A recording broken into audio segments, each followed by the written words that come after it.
بہت عرصہ پہلے روز کے ایک گاؤں میں ایک کسان رہتا تھا جس کا نام قاسم تھا۔ قاسم محنتی، ایماندار اور سادہ دل آدمی تھا۔ وہ صبح سورج نکلنے سے پہلے اپنے کھیتوں میں ہل چلانے کے لیے نکل جاتا اور شام کو سورج غروب ہونے تک کام میں مشغول رہتا۔ اس کے کپڑے عام کسانوں جیسے تھے، چہرے پر دھوپ کی جھلساہٹ اور ہاتھوں پر محنت کے نشان صاف دکھائی دیتے تھے۔ وہ زمین سے بے پناہ محبت کرتا تھا کیونکہ وہ جانتا تھا کہ اس کی روزی، زندگی اور بچوں کا مستقبل اسی زمین سے وابستہ ہے۔ مگر قاسم کے دل میں ایک چھپی ہوئی خواہش تھی۔ وہ چاہتا تھا کہ اس کے پاس بہت زیادہ زمین ہو، اتنی کہ وہ گاؤں کے امیر ترین لوگوں میں شمار ہو۔ اس کے پاس ایک چھوٹا سا کھیت تھا جس پر وہ بڑی محنت سے فصل اگاتا، مگر جب وہ اپنے پڑوسیوں کے وسیع کھیتوں کو دیکھتا تو اس کے دل میں حسرت کی ایک لہر دوڑ جاتی۔ وہ سوچتا کہ اگر اس کے پاس بھی اتنی زمین ہو تو وہ زندگی بھر سکون سے رہ سکے گا اور اپنے بچوں کے لیے ایک بہتر مستقبل بنا سکے گا۔ ایک دن گاؤں میں ایک امیر عورت آئی جو شہر سے یہاں زمین بیچنے کے ارادے سے آئی تھی۔ عورت نے اعلان کیا کہ جو بھی اس سے زمین خریدنا چاہے وہ مناسب قیمت پر خرید سکتا ہے۔ یہ خبر پورے گاؤں میں پھیل گئی اور سب کسان اس عورت کے گھر کے باہر جمع ہونے لگے۔ قاسم نے جب یہ بات سنی تو اس کے دل میں ایک چمک سی جاگ اٹھی۔ وہ فوراً گھر گیا، اپنی تھوڑی بہت جمع پونجی نکالی اور عورت کے پاس جا پہنچا۔ کافی سوچ بچار کے بعد اس نے تھوڑی سی زمین خرید لی۔ زمین ملنے پر اس کی خوشی کا کوئی ٹھکانہ نہ رہا۔ وہ دن رات زمین پر کام کرتا، کبھی بیج بوتا، کبھی کھیتوں کی منڈیر درست کرتا اور اپنی زمین کو دیکھ کر خوشی محسوس کرتا۔ مگر چند ہی دنوں میں وہی خوشی بے چینی میں بدلنے لگی۔ اب وہ سوچنے لگا کہ یہ زمین بھی کم ہے۔ اگر میرے پاس مزید زمین ہوتی تو میں اور زیادہ فصل اگاتا، زیادہ پیسہ کماتا اور گاؤں کا سب سے بڑا زمیندار بن جاتا۔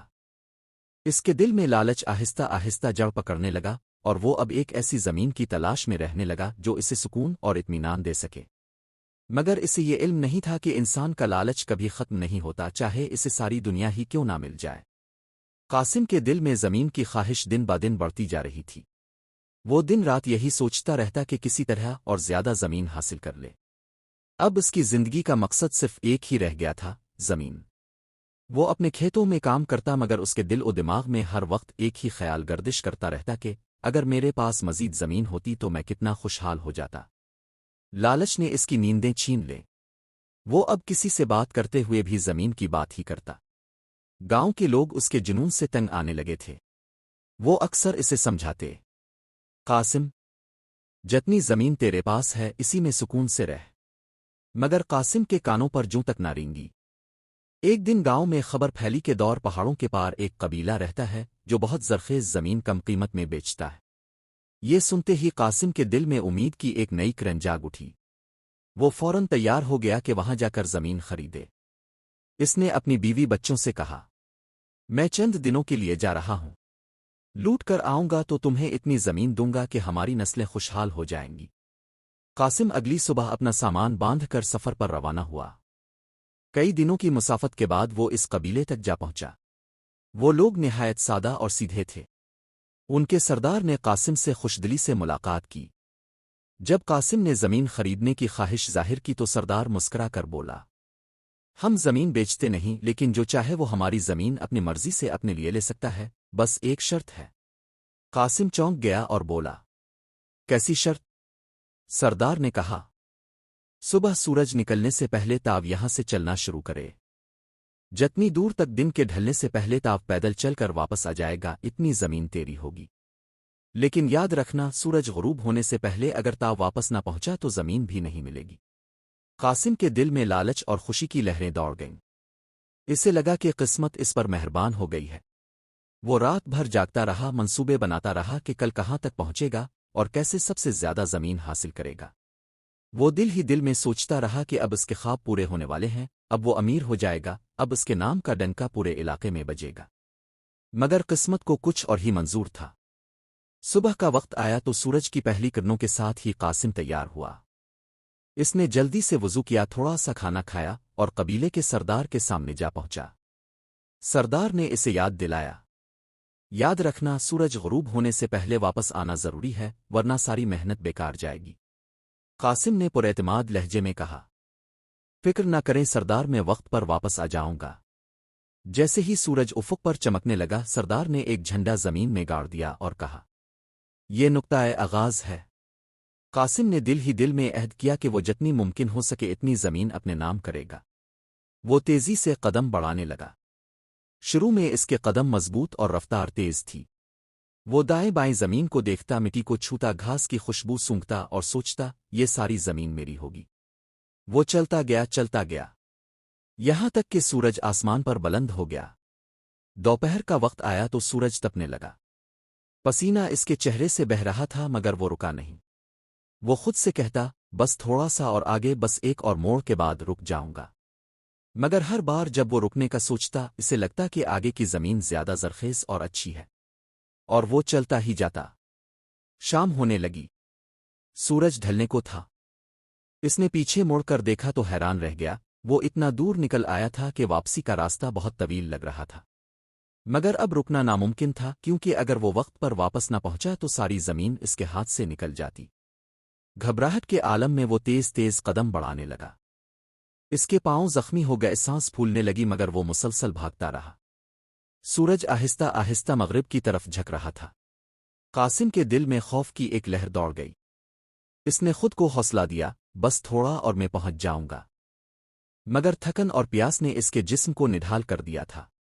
اب وہ بھاگ نہیں رہا تھا بلکہ لڑکھڑاتا ہوا قدم اٹھا رہا تھا۔ سورج کی سرخی گہری ہو رہی تھی، زمین پر لمبے سائے پھیلنے لگے تھے۔ قاسم کے قدم ڈگمگانے لگے، مگر اس کی آنکھوں میں اب بھی لالچ کی چمک باقی تھی۔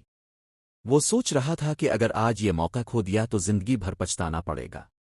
یوں وہ زندگی کی دوڑ میں اپنی آخری طاقت لگا کر اس مقام کی طرف دوڑنے لگا جہاں سے وہ نکلا تھا۔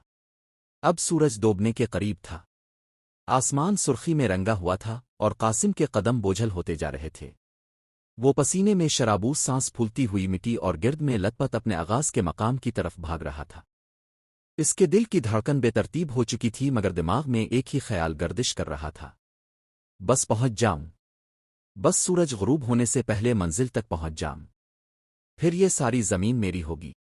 قبیلے کا سردار اور دوسرے لوگ دور پہاڑی پر کھڑے اسے دیکھ رہے تھے۔ سورج آہستہ آہستہ پہاڑ کے پیچھے چھپ رہا تھا، روشنی کم ہو رہی تھی اور قاسم کے قدم لڑکھڑا رہے تھے۔ جب سورج کا آخری کنارہ نظر آ رہا تھا، قاسم نے آخری بار زور لگایا، اپنے جسم کی ساری طاقت جمع کی اور دوڑتے ہوئے جھنڈے کے قریب پہنچا، وہی جگہ جہاں سے وہ صبح چلا تھا۔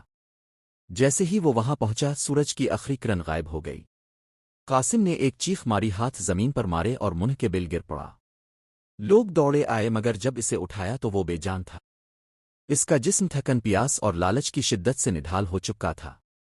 سردار نے گہری سانس لی اور بولا، انسان کے حصے میں آخرکار اتنی ہی زمین آتی ہے جتنی اس کے دفن ہونے کے لیے کافی ہو۔ پھر اس نے اپنے آدمیوں کو اشارہ کیا اور کہا، 2 گز زمین کھود دو، یہی اس کا حصہ ہے۔ قبیلے کے لوگ خاموشی سے زمین کھودنے لگے اور دیکھتے ہی دیکھتے قاسم کی قبر تیار ہو گئی۔ سورج اب مکمل طور پر غروب ہو چکا تھا۔ فضا میں ہلکی سی خنکی پھیل گئی تھی اور قاسم اس 2 گز زمین میں ہمیشہ کے لیے سو گیا، جس کی تلاش میں اس نے اپنی پوری زندگی اور اپنی جان گنوا دی۔ جب یہ خبر گاؤں پہنچی تو سب افسردہ ہو گئے۔ اب لوگ ایک دوسرے کو نصیحت کرتے کہ وہ دنیا کی ہر چیز حاصل کر لینے کے باوجود انسان کو آخر میں صرف اتنی زمین ملتی ہے جتنی میں وہ دفن ہو سکے۔ قاسم کی کہانی اس گاؤں کے لیے ایک سبق بن گئی۔ لوگ اپنے بچوں کو سمجھانے لگے کہ لالچ انسان کو تباہ کر دیتا ہے، کیونکہ دولت اور زمین کبھی کسی کو سکون نہیں دے سکتی۔ سکون تو قناعت میں ہے، دل کے اطمینان میں ہے، نہ کہ زمین کے ان بے انتہا ٹکڑوں میں جو ایک دن چھوڑ دینے پڑتے ہیں۔ اس دن کے بعد جب بھی کوئی کسی کو لالچی دیکھتا تو کہتا، یاد رکھو، انجام ہمیشہ 2 گز زمین ہی ہوتا ہے۔ اگر آپ کو یہ کہانی پسند آئی ہو تو ویڈیو کو لائک کریں، اپنی رائے کمنٹ میں ضرور بتائیں اور اپنے دوستوں کے ساتھ شیئر کریں۔ ہمارے چینل کو سبسکرائب کرنا نہ بھولیں تاکہ آپ کو نئی سبق آموز اور دلچسپ کہانیاں سب سے پہلے مل سکیں۔ آپ کا ایک لائک اور سبسکرائب ہمیں مزید بہترین کہانیاں بنانے کا حوصلہ دیتا ہے۔ شکریہ۔